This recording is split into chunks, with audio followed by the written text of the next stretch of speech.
আমরা সবাই লাইনে দাঁড়িয়ে, আর তুমি লাইনে না দাঁড়িয়ে কলটাকে আটকে রেখেছো কেন? কথা না বলে পেছনে গিয়ে দাঁড়িয়ে থাক, এটাই এখানকার নিয়ম। নিয়ম? হ্যাঁ, যারা লাইনে দাঁড়িয়ে আছে তাদের কাছে গিয়ে জেনে নে। যা। কাল পর্যন্ত যে নিয়ম ছিল, আজ থেকে তা বদলাতে হবে।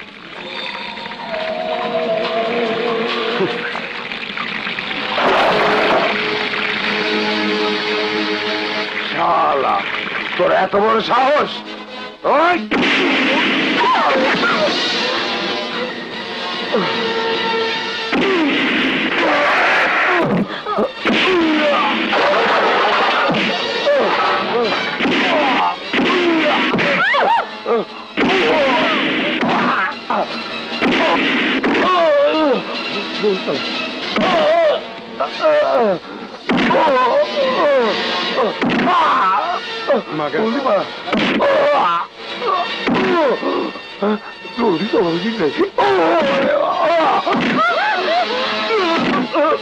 রাজা, রাজা, রাজা, রাজা, রাজা,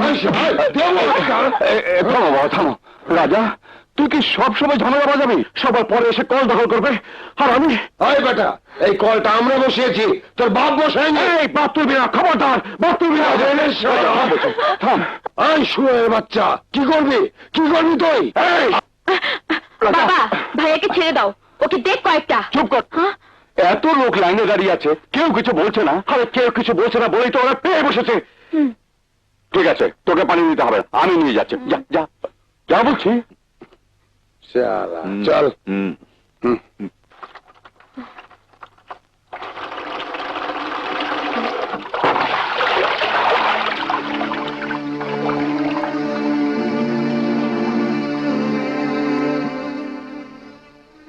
রাজা, আমি বলছি তুই কোনো ঝগড়া করবি না। তোর মরা মায়ের কসম রইল।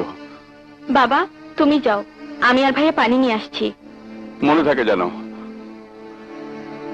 তুই আবার বাবাকে ডেকে আনলি কেন? তা না হলে তুমি তো মারামারি বাজিয়ে দিতে।